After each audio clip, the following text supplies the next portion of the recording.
문자선을 해서라도 선문답에 익숙해지는 것은 공부에 도움이 되고, 익숙해지는 것이 선입견이나 고정관념의 장애를 만들지 않는다면 일단 시작을 쉽게 하는 것도 나쁘지 않다는 말씀을 드렸습니다.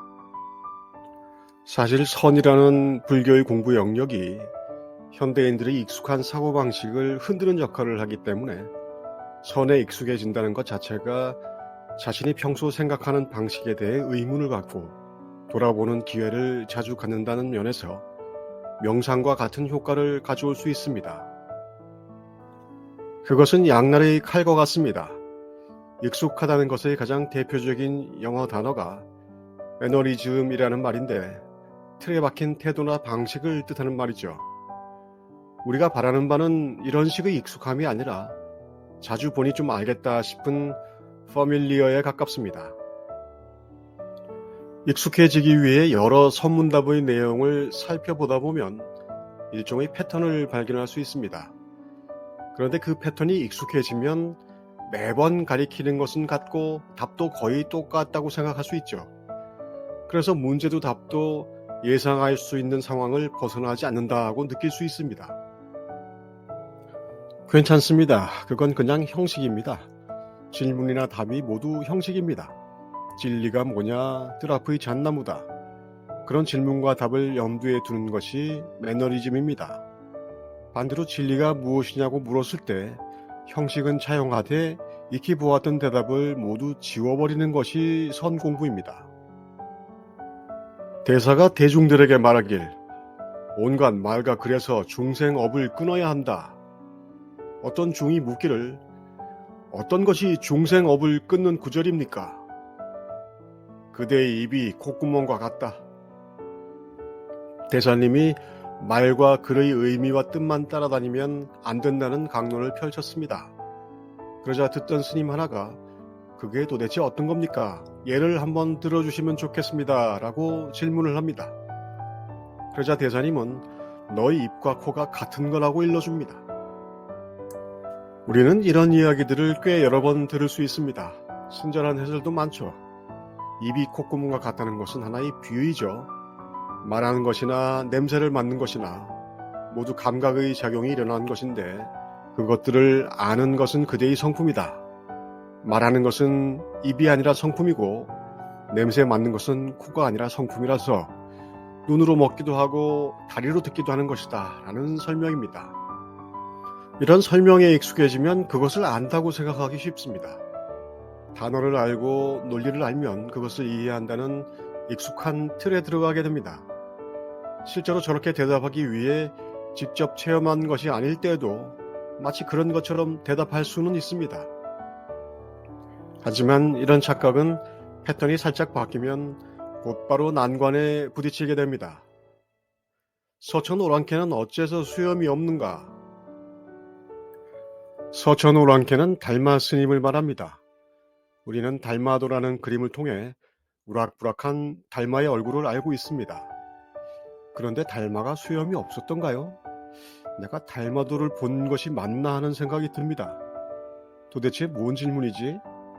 이 지경에는 귀로 보고 코로 보는 답을 써먹을 수는 없겠습니다. 달마와 수염의 생각이 이르면 여기는 내 인상과 기억이 이미 동원되어 이 질문은 해답을 가진 수학이 되고 맙니다.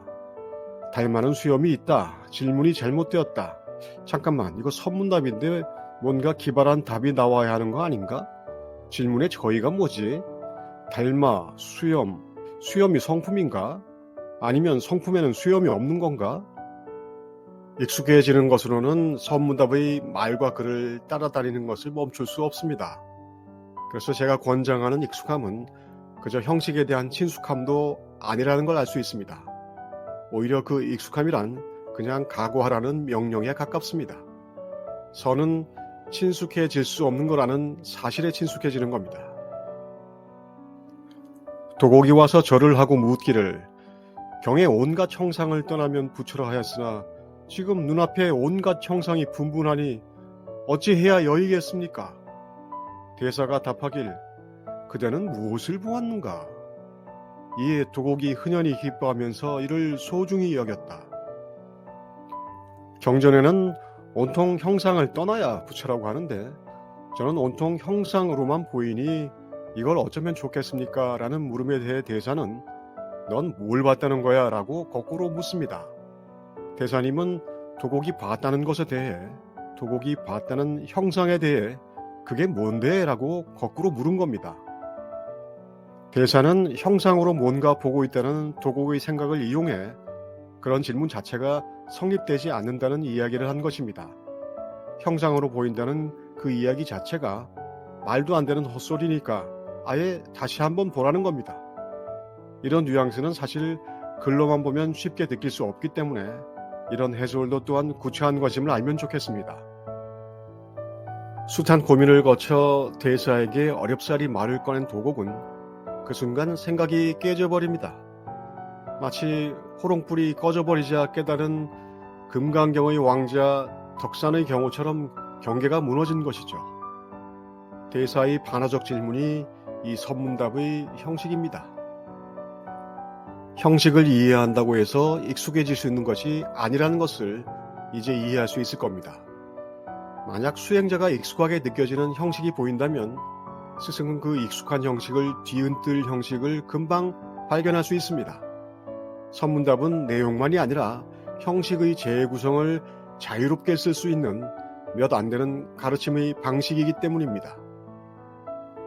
자주 인용되는 선문답 중 하나는 말초 신경을 자극하는 단어들 때문에 인기가 있습니다. 똥막대기 같은 것들이죠.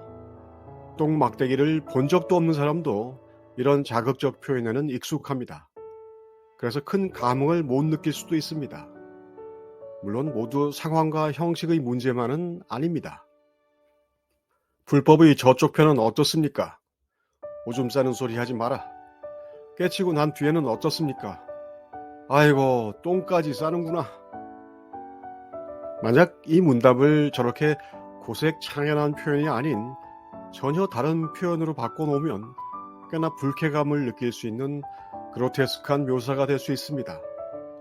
유튜브 동영상의 특성상 그렇게까지 하고 싶지는 않으니 조금 순화시켜 볼까요?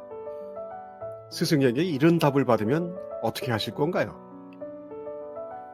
불법의 도를 알고 싶습니다.